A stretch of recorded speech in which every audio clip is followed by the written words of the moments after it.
Bismillahirrahmanirrahim. Assalamualaikum warahmatullahi wabarakatuh. Syukur alhamdulillah kita bisa berjumpa lagi di channel ini. Harapan dan doa saya, semoga saudaraku semuanya selalu diberikan kesehatan, dilapangkan rezekinya, diampuni dosa-dosanya, dan dipanjangkan umurnya. Amin ya rabbal alamin. Sahabat beriman yang dirahmati Allah, kita semua sadar bahwa kelak kita akan mengalami kematian mendadak. Sisa hidup yang kita jalani sekarang ini hanyalah menunggu waktu, menunggu giliran nyawa kita akan dicabut oleh malaikat maut. Dari sinilah kehidupan yang sesungguhnya baru dimulai. Di saat manusia meninggal, maka akan terputus semua amalannya kecuali 3 perkara, yakni sedekah jariyah, ilmu yang bermanfaat, dan anak soleh yang mendoakan. Hal ini sebagaimana yang pernah diriwayatkan oleh Abu Hurairah radhiyallahu anhu bahwa Rasulullah shallallahu alaihi wasallam bersabda, apabila manusia meninggal, amalnya akan terputus kecuali 3 hal. Sedekah jariyah, ilmu yang bermanfaat, dan anak saleh yang mendoakannya. Sebagai seorang muslim yang sadar akan pentingnya bekal amal di hari kiamat, tentu kita akan sangat berharap amal yang pernah kita kerjakan semasa hidup bisa menghantarkan kita menuju surga yang telah Allah sediakan. Namun sebelum itu, perlu kita ketahui terlebih dahulu tentang amal jariyah. Amal jariyah adalah amal yang akan terus mengalir meskipun si pengamalnya telah meninggal dunia. Amal tersebut bisa berupa amal kebaikan maupun amal keburukan. Ketika semasa hidup kita gemar melakukan sedekah jariyah, maka pahala sedekah tersebut akan terus mengalir sekalipun kita telah meninggal dunia. Kita akan terus mendapatkan kucuran pahala selama harta atau tenaga yang kita sedekahkan masih dimanfaatkan atau membawa manfaat bagi kaum muslimin lainnya. Namun, begitu juga dengan amal keburukan yang pernah kita kerjakan semasa hidup di dunia. Kita pun akan terus mendapatkan kucuran dosa meskipun kita telah meninggal dunia. Betapa menyedihkannya nasib seorang mukmin yang telah meninggal namun terjerumus ke dalam dosa jariyah. Satu hal yang perlu kita ketahui adalah yang malaikat catat dari kehidupan kita tak hanya aktivitas dan amalan yang kita kerjakan, namun juga dampak dan pengaruh dari aktivitas dan amalan kita.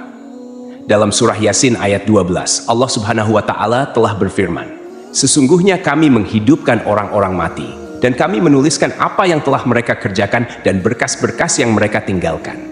Dan segala sesuatu kami kumpulkan dalam kitab induk yang nyata, Lauhul Mahfuz.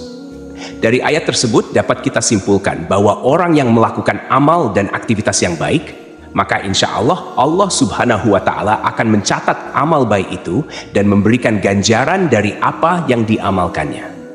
Oleh karena itu, agama Islam mengajarkan umatnya untuk melakukan amal kebaikan yang bisa memberikan pengaruh baik bagi masyarakat luas. Insya Allah, dengan begitu kita akan mendapatkan pahala dari amal yang kita kerjakan sekaligus dampak baiknya. Sebaliknya, apabila kita melakukan amal keburukan atau maksiat, maka kita pun akan menuai dosa. Ditambah lagi dengan dampak buruk yang akan kita dapatkan. Rasulullah Shallallahu Alaihi Wasallam selalu mengingatkan pada umatnya agar berhati-hati. Jangan sampai kita terjebak dalam dosa jariyah. Maksudnya adalah dosa yang akan terus mengikuti pelaku meskipun pelaku tersebut telah meninggal dunia. Na'udzubillah. Sahabat beriman yang dirahmati Allah. Lalu jenis dosa apa saja yang akan terus menimpa pelakunya meskipun pelakunya telah meninggal dunia? Yang pertama adalah mempelopori perbuatan maksiat. Maksudnya adalah seseorang yang melakukan perbuatan maksiat di hadapan orang lain, sehingga banyak orang yang mengikuti perbuatannya, sekalipun orang tersebut tidak mengajak orang lain untuk mengikutinya. Dari Jabir bin Abdullah, Rasulullah Shallallahu Alaihi Wasallam pernah bersabda, barang siapa yang mempelopori satu kebiasaan yang buruk dalam Islam, maka dia mendapatkan dosa keburukan itu dan dosa setiap orang yang melakukan keburukan itu, tanpa dikurangi sedikit pun dosa mereka. Dari hadis tersebut dapat kita simpulkan bahwa meskipun orang yang menjadi pelopor kemaksiatan tersebut tidak mengajak lingkungan di sekitarnya untuk melakukan hal yang sama, akan tetapi dengan perbuatan yang dikerjakannya tersebut, ia memotivasi orang lain untuk melakukan seperti yang dikerjakannya. Oleh karena itu, anak Adam yang pertama kali membunuh akan dilimpahi tanggung jawab atas semua kasus pembunuhan karena kezaliman di alam ini. Rasulullah Shallallahu Alaihi Wasallam pernah bersabda, tidak ada satu jiwa yang terbunuh secara zalim, melainkan anak Adam yang pertama kali membunuh akan mendapatkan dosa karena pertumpahan darah itu.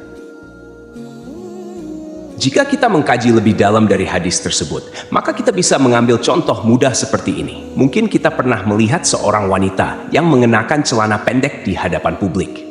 Saat ada wanita lain melihat hal tersebut, maka ia pun menirunya sehingga menjadi ramai dan tidak merasa risih lagi para wanita memakai celana pendek di hadapan publik. Padahal kita semua tahu celana pendek hanya boleh digunakan ketika berada di rumah saja. Mungkin benar, wanita yang pertama kali memakai celana pendek tersebut tidak mengajak orang lain secara terang-terangan. Namun, mengingat wanita tersebut menjadi pelopornya, kemudian banyak yang meniru, maka ia pun mendapatkan kucuran dosa dari semua yang menirunya tanpa dikurangi sedikit pun. Sekalipun pelopor wanita yang mengenakan celana pendek tersebut sudah meninggal dunia. Yang kedua, mengajak melakukan kesesatan dan maksiat. Seorang yang menyuruh atau mengajak pada perbuatan dosa akan mendapatkan pula dosa dari para pengikutnya. Hal ini telah dijelaskan oleh Allah Subhanahu wa Ta'ala dalam Quran Surah An-Nahl ayat 25. Mereka akan memikul dosa-dosanya dengan penuh pada hari kiamat, dan berikut dosa-dosa orang yang mereka sesatkan yang tidak mengetahui sedikit pun bahwa mereka disesatkan.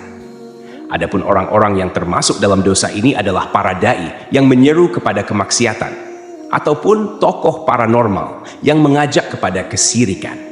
Orang-orang inilah yang akan terus mendapat aliran dosa sekalipun telah meninggal dunia. Termasuk juga dalam hal ini adalah orang yang menyuruh orang lain berbuat dosa, meski ia sendiri tidak melakukannya. Akan tetapi, orang tersebut mendapatkan dosa dari orang lain yang melakukan apa yang diperintahkannya.